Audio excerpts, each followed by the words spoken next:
Hello, welcome. As you can see, we have a coffee table here, and today what we're going to show you is how to refinish it and return it to its glory. Just to get started, we're going to go through all the supplies that you're going to need. You can find all of these at your local Menards.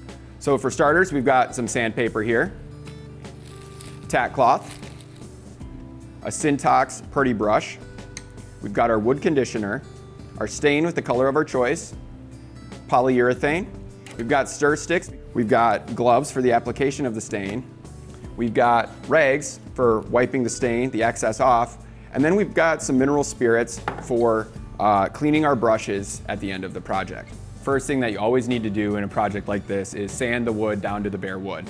I hit this earlier with a 150 grit, a rougher sandpaper to bring off the finish, but now I'm going to finish with a 220. It's going to leave it nice and smooth for us, and so we can get the sanding process started.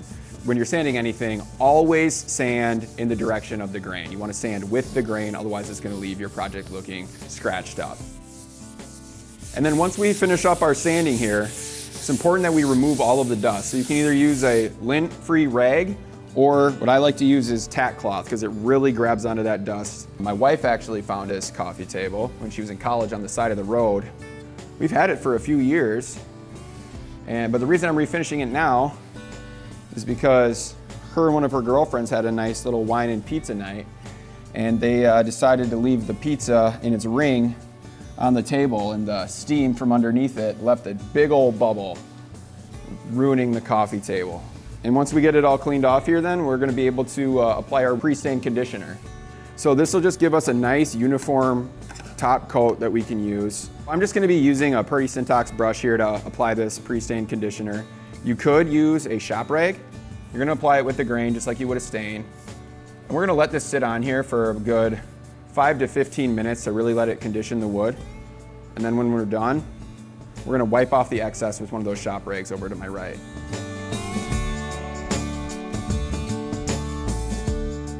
All right, so now that we've waited our 5 to 15 minutes, we're going to wipe off the excess pre-stain conditioner.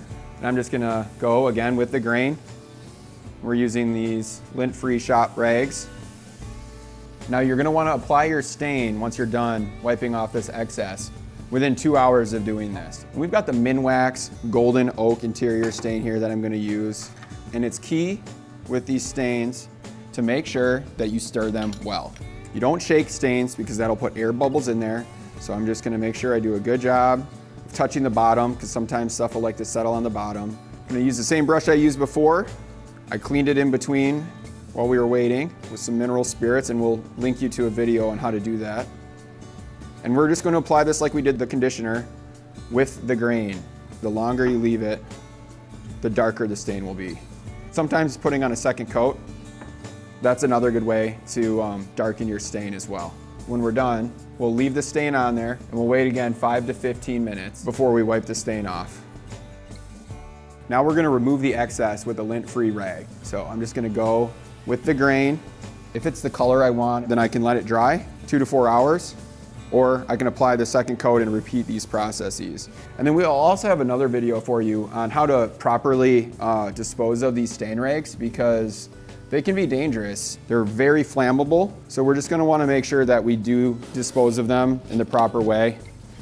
And you know, I'm liking the color right now as is. I don't think I want to go darker with this, so I'm not going to put on another coat. I think we're pretty much wrapped up there, so I'm going to let this dry 2 to 4 hours. I'm going to then also prep the sides just like I did for everything else here and get stain on those too. And then we'll come back and we'll put on the polyurethane.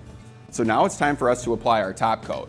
And so this is an oil-based semi-gloss polyurethane that we're going to be using today.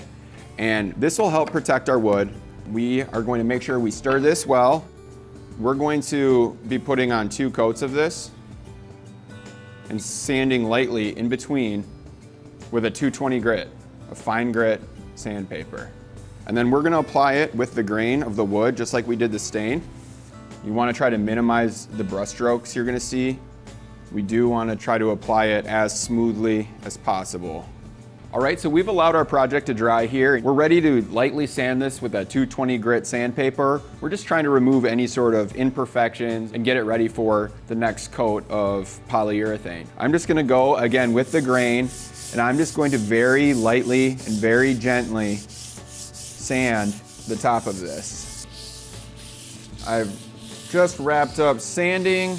I can move on to removing that dust with a tack cloth. We don't want that dust on there when we put on our next coat. So you're just gonna wanna make sure you do a really good job. And so now that I've cleared the dust from my project, I can move on to reapplying the polyurethane. Just like last time, I wanna make sure you give it a good stir again, apply with the grain, and make sure you give a good amount of time to allow it to dry.